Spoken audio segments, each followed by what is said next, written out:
Hey, what's going on, everybody? This is John J Gaming on for Mike here, coming at you with a brand new episode of the first Big Earl football podcast here in season 5 of the Earlham Dynasty here on NCAA 14, featuring that college football revamp, of course. And we're feeling really good, man. We're in a brand new conference. We just played our first game of the season, so we're gonna go in more in depth with that. As we go ahead now, we get ready to go ahead and get ready for our next opponent, who the head coach for that team is formerly on our staff. We're also going to go ahead and take a look at some recruiting tape that came in, as well as take a look at the rest of our recruiting board as well. So it's going to be a good one, man. So make sure you smash that like button, as well as hit subscribe if you do happen to be brand new. Now let's go ahead and take a look at some of the highlights that just came in. Here we go. So let's go ahead and dive into the high school highlights that we're going to go ahead and look at here. The first person that I want to go ahead and look at is Greg Green, a 5-star player from Columbus, Indiana, considered the 71st ranked corner in this recruiting class. And I gotta say, maybe not the best pure coverage person, to say the least, even though he is listed as a coverage guy, but does play with quite a bit of heart, which I do really like to see. And we can never have too many people on special teams being a notable strength that we do have here on this team. And speaking of that strength, though, here's Greg Green right now getting ready to take some nice little kick return representing Columbus East High School. And if it wasn't for if it being glitchy a little bit there, he was taking that to the crib, man. But still a really nice return, and a guy that's willing to come in, maybe not that great of a tackler right from the jump necessarily, but he is a guy that's willing to get in there. The effort is what's important, even though sometimes may not make the best decisions, like right here, for example, getting beat deep. You don't like to see that necessarily, but this is a really solid player overall that I think would be a really good addition to our squad when it is all said and done. But how about we go to the other side of the football and go ahead and talk about Tommy Taylor. He's another 3-star prospect that we are currently looking at as of right now. And yes, he is only the 169th ranked wide receiver in this recruiting class. So, not very well known, not very renowned, I would say. But that being said, though, I really like his size. The size really intrigues me at the end of the day. But here's a guy, he's 6'3", 226 pounds, and for being a possession guy, he can make some guys miss, as well as on that end zone catch as well. Tommy Taylor had to go through and make multiple guys miss on the way to the end zone, and not to mention, have the ability to go ahead and make these tough catches like that one right there as well. He can come up, he's a great person to have one-on-one situations with, and always a guy as well that he'll come in and he can go and make these one-on-one catches, like that catch right there. That's with his left hand. He is a right-handed person. That's what we also gathered on the scouting report. And that being said, also a guy that could come in on top of it, and he can get some returns as well. I wouldn't say he's at the same level as maybe like a Greg Green is, but he can make some plays as well on the outside. This one for sure, great kick punt return for Tommy Taylor, as the potential is certainly there. I love what he can bring to the table at the end of the day. And if this Florida project, if we can bring him in, which right now it does look like we might be able to do just that, I think he'll be a very good person that we can add to this roster.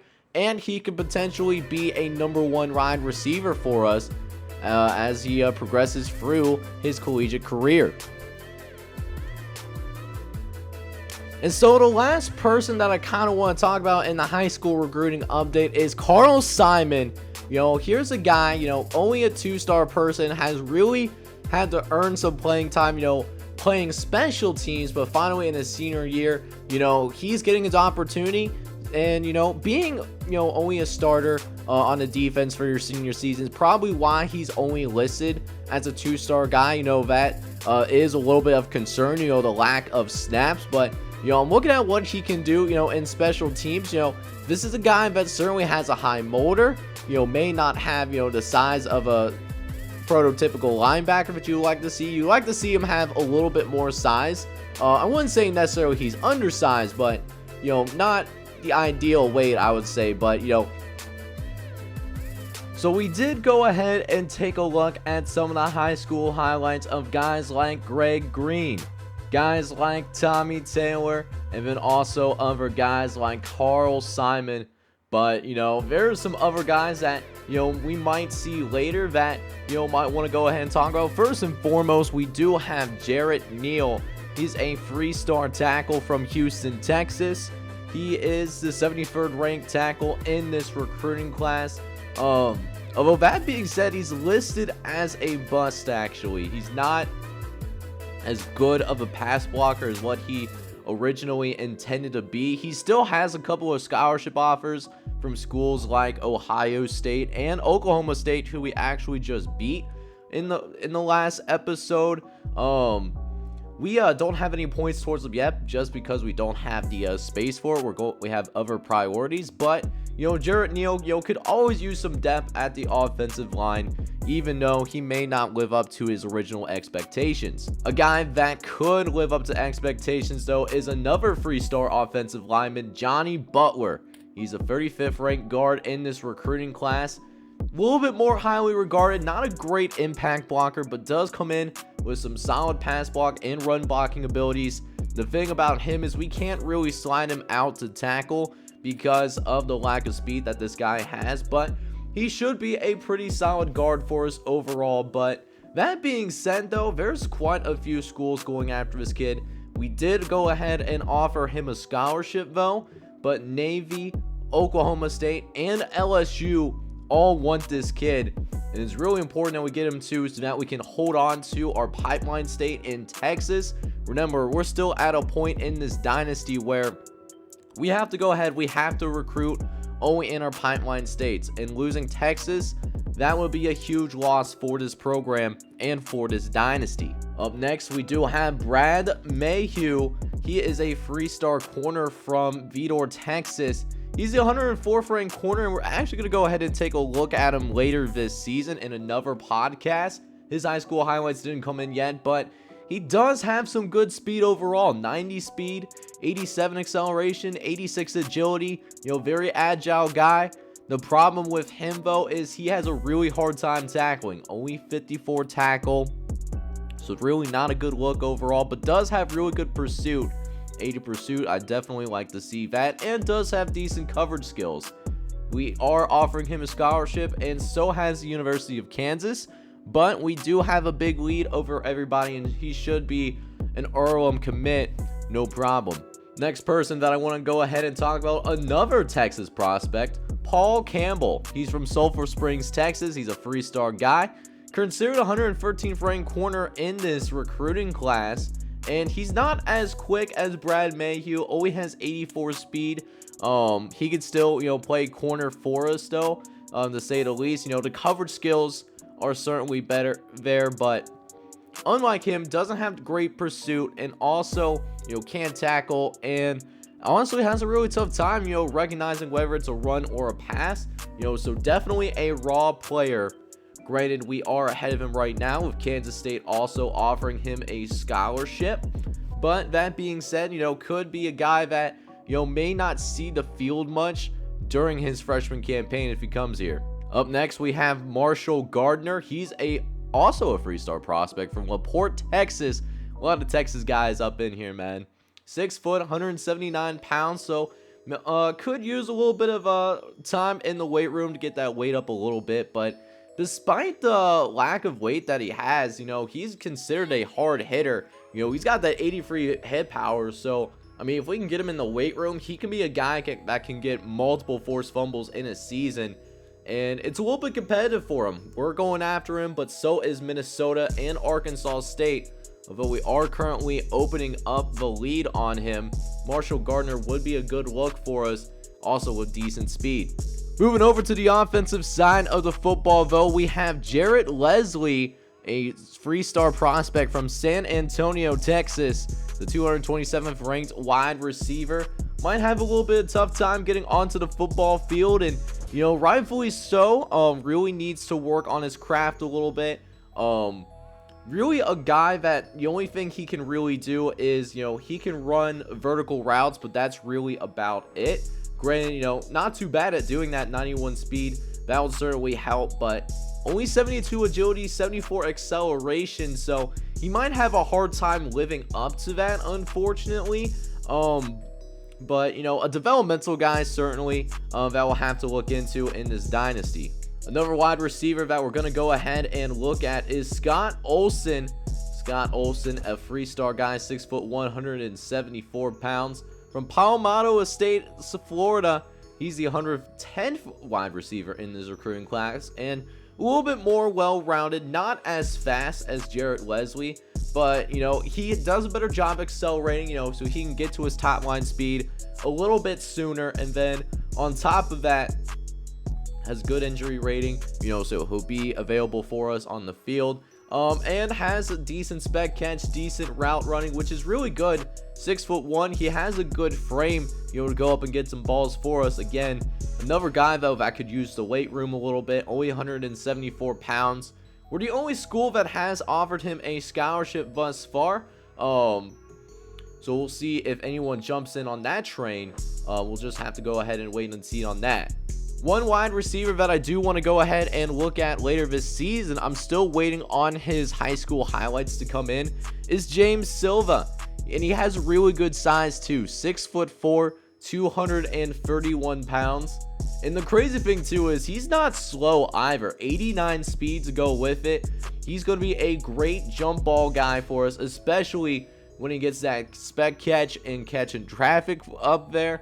That's only at a 70 apiece as of right now. We are the only school to offer him a scholarship as well, so this should easily be an Earlham commit.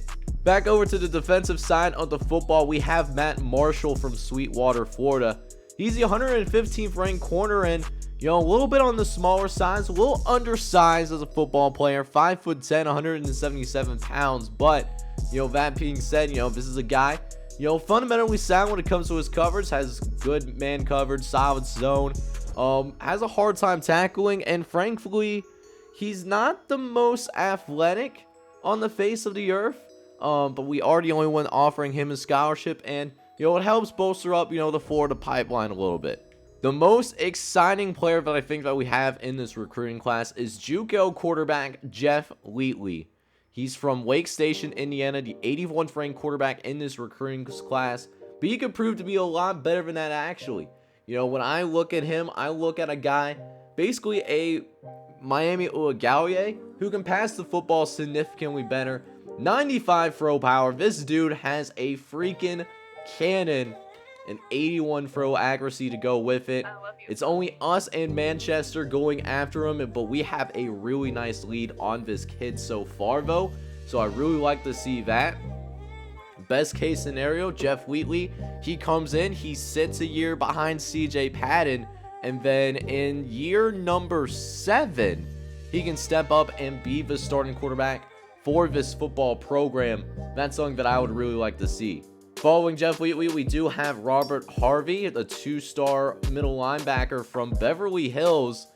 He's a little bit of undersized, got the weight, but only 5'11", so we might have a little bit of a harder time, seeing what's going on the offensive side of the ball. And, frankly, can't really tackle all that well, which is a little concerning for a linebacker, but does have good athleticism though, 86 speed, 84 acceleration.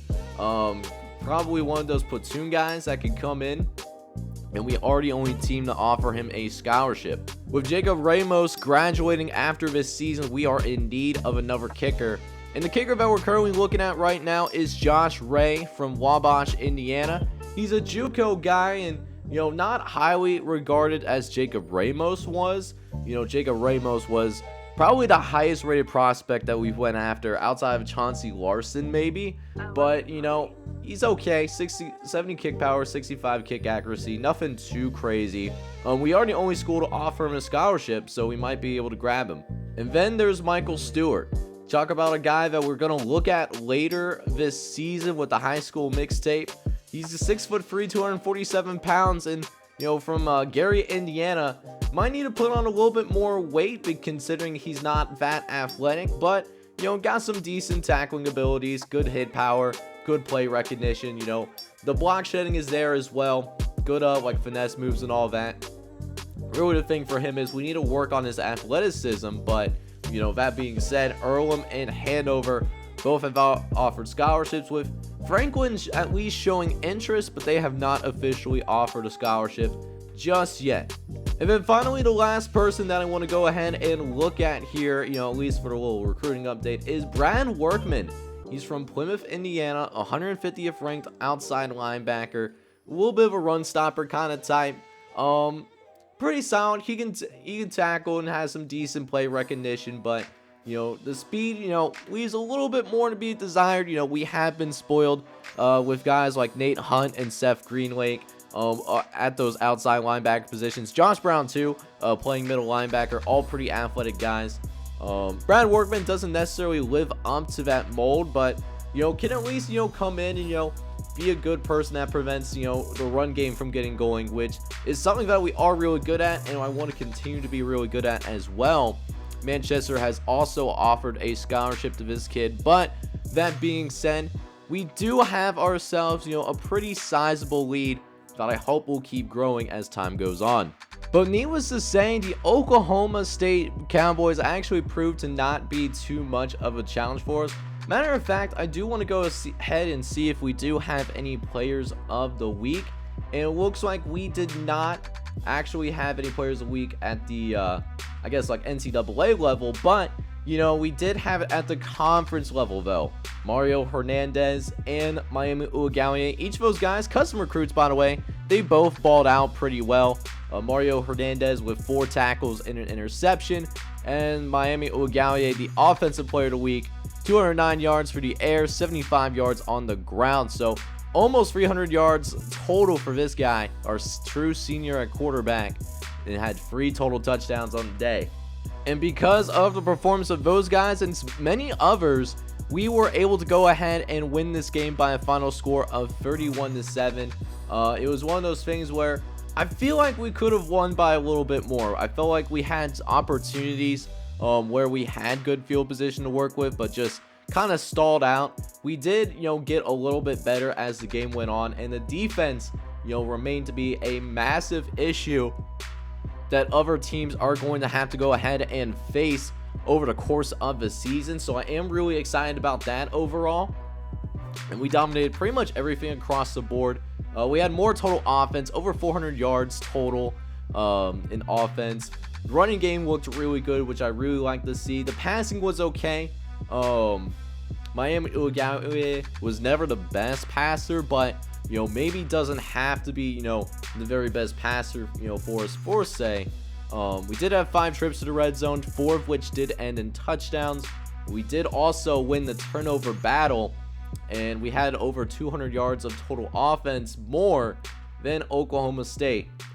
Meanwhile, we did force the Cowboys to punt 6 times. We've punted 4 times, and then we won the time of possession battle, which is really good to see. And we kept it pretty clean overall. Only 1 penalty for each squad. So checking out the stats for the Oklahoma State guys, their quarterback, did a pretty decent job though. 22 for 31, 181 yards, a touchdown, and a pick. Meanwhile, the run game, was pretty decent as well. Chris Golden was their leading carrier. He had 13 catches for 77 yards on the day. As for the receivers, they really relied on Golden, but we had a hard time getting upfield overall. Only 7 catches for 40 yards overall. Tyrone Jackson had the only touchdown of the day for the Cowboys on the offensive side of the football. He had 3 catches for 38 yards. He had a really good looking touchdown grab as well. That was a beautiful throw. I can't even be mad at it, to be honest with you. Meanwhile, blocking did not look good for Oklahoma State. 1 pancake versus 4 sacks.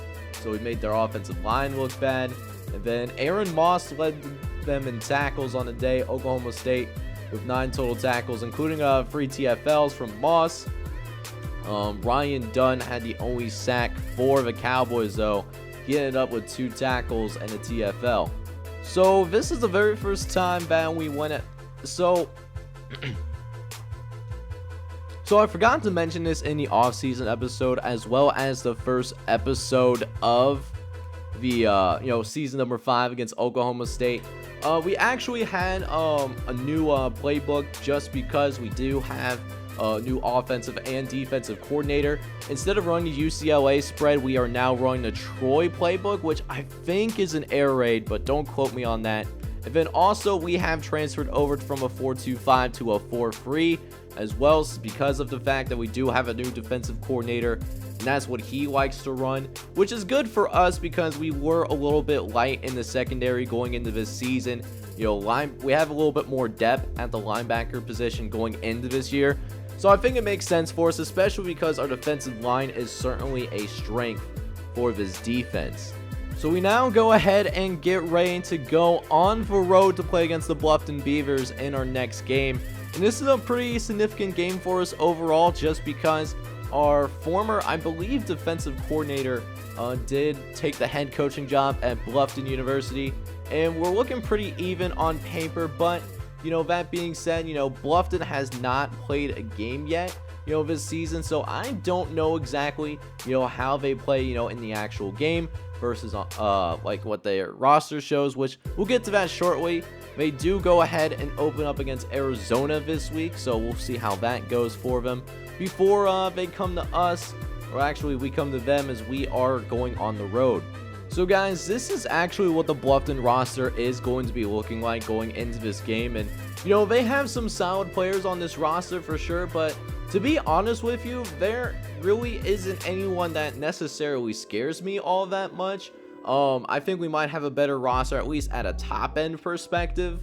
They do have one potential NFL prospect though, Quentin Robertson. He's a true junior from Tecumseh, Michigan. But he put up some decent stats in his first couple of seasons, but he took a little bit of a step back in his sophomore campaign. We'll see if he can pick it back up to where he left off here in his junior year. Could have gotten hurt.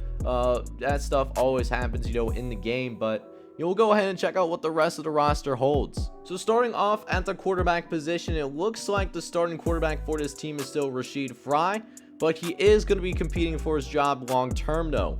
Matt Butler did transfer in from another school, and he's currently rated higher than Rashid Fry, but because of the transfer rules back at NCAA 14, he's not going to be able to play right away. The good thing about him is, he's an okay quarterback, to say the least. He can't run to save his life, has that Tom Brady speed, but does have a decent arm though. 87 throw power, 86 accuracy. We don't have to worry about him leaving the pocket and killing us that way. We do have a pretty fast defense anyways. We just have to be pretty disciplined, for our linebackers and our defensive backs as well, just to make sure we don't get beat from behind, because Rashid Fry is capable of doing that. If Fry does end up going down, Seth Davis will step in, and he plays a lot more differently than Fry. Is kind of the opposite of him. He can't really throw all that well, but has really good speed. He'll escape the pocket a lot sooner than Rashid Fry will. For running backs, I do have one running back in Damian Wright that we're looking out for. He's a little undersized, 5'8", 176 pounds, not meant to be a free down back, but that's what they're using him as. He's got solid speed, 88 speed, 88 acceleration, good agility, good break tackling abilities, and can see the field pretty well overall. We got to watch out for his spin moves and all that other stuff, but, this is a guy that didn't really play since his true freshman campaign, I think. So it's been a little bit while since he's touched the field, but looks like he's finally going to get his opportunity once again. There's not much depth behind him though, so watch out for that. At fullback, they actually have a true freshman in Jordan Jackson with Corey Arrington backing him up. And over at the wide receiver position, their best player that they have on the team is Darius Hicks. He's a true junior from Cheviot, Ohio. He's gotten better over the course of his career. Was an afterthought his true freshman campaign, but his sophomore and junior years, he's definitely gotten better each and every year, becoming more a part of the offense. And he couldn't be out for a breakout year, to be honest, but that's something we'll have to wait and see. Chris Jefferson, though, he's got a lot of speed, 94 speed. That could be a problem for us. 6 foot, 187 pounds. The thing with him, though, is that he still isn't great at catching the football. Route running could still use some improvement as well, but that being said, we gotta watch for him on verticals. Meanwhile, over at the tight end position, Jonathan Hester is the starting tight end for the Bluffton Beavers. He's also a senior, pretty fast for a tight end, 76 speed, which could certainly be an issue for our linebackers as well as corners, because tight ends typically are pretty big, although he's actually a little undersized for a tight end, not gonna lie, but he's still pretty fast. He can be utilized basically as an extra wide receiver, if it comes down to that. But the offensive line, though, actually for the most part it's okay. Their tackle position leaves more to be desired, and defensive ends, we could have a field day with them, but the interior looks pretty good though. They got Kelly Sampson from Dayton, Ohio. He's a junior redshirt. Jesse Henderson, he's a senior from Davis, California. And Javon Bryant, also a senior from Spartanburg, South Carolina. It's going to give our defensive tackles a hard time, man. And if that's the case, they might be able to, get some good runs on us, because they do have a pretty solid running back, as I mentioned earlier in the podcast. Moving over to the defensive side of the football, and checking out their defensive ends, they do have one solid defensive end in Steve Ferris. But it looks like he may be, well, him and Timmy Nance, but they also have Mike Brown, who's starting. He's only a 74 overall. And then Gary Allen, he's a freshman redshirt, and he will be good eventually, just not today though. Only a 71 overall. I'm not really too worried about him personally, but he certainly does have some potential. I'll give him that. Looking over to the linebacking core though, the outside linebackers, also looking a little light, to be honest with you. Not very much talent in the linebacking core, to be honest with you. Although it looks like Eric Smith is listed as a captain. They do have a solid middle linebacker though, Quentin Robertson, who I did mention is an NFL prospect. Potentially, maybe not this season, but next season, after next year, he can declare and make his way into the NFL. He's got good stuff, man. 85 overall, 80 speed, 89 acceleration, has good tackling, play rec, block shed. Whatever you ask him to do, he can get the job done. And it'll be an interesting matchup between him and our interior offensive linemen, which have grown significantly over the course of this dynasty, but it's going to be a little bit of a test. For the cornerbacks, they do have a really good corner in Brian Cook. He's a senior redshirt from Bexley, Ohio. 86 overall, but not too terribly quick though. 86 speed. Does have great coverage abilities, but somebody that we could potentially burn though. I would expect Brian Cook to play quite a bit of zone defense in this matchup. They do have Daniel Romero though, who is significantly quicker though, the Mount Vernon, Ohio product. He has 93 speed, but the man in zone coverage leaves a little bit more to be desired, as well as his awareness abilities. And then after him, it's looking really thin at the cornerback position, only having 2 starting caliber corners. So if either of them get hurt, or we get 5 DBs on the field, we can maybe take advantage of a Cam Stratton or AJ Vandermeulen, or even Marvin Harrison and Ben Vincent if we see them on the field. Finally, in the safety positions, they got Stephen Wise, who's a 78 overall. And then at strong safety, they got Anthony Anderson, junior redshirt from Monterey Park, California. He's an 83 overall, with Kevin Grant actually not too far behind him. He actually might start at free safety, but we'll have to see how that necessarily plays out. At least he should play at free safety if I was the coach of this squad, but I'm not, because this coordinator left me for this job. Finally, at kicker, they actually have a true freshman at kicker in Javon Means from Ironton, Ohio. You know, he's an okay kicker. 78 power, 74 accuracy. Probably won't see too many touchbacks. So Justin Burton and Frank Bowers as well. He should have some opportunity. They both should have opportunities, you know, be able to return some kicks, regardless if it's kick returns or punt returns. Gary Turner is the senior punter from Miamisburg, Ohio. He's got a little bit more of a boot, 87 kick power, only 79 accuracy. Won't expect too many coffin corners. So next episode, we will actually go about playing our former conference opponent in the Bluffton Beavers, and it will be a little bit of a homecoming as well, as we'll play against our former coordinator. We'll see if the student will become the master, or can we show that, you know, we still got what it takes to go ahead and get the job done. It's going to be a really good one, man, so make sure you smash that like button, as well as hit subscribe if you happen to be brand new. This is John J. Gaming on the mic, signing off, but hoping you're all out there having a wonderful day. Take care, everybody.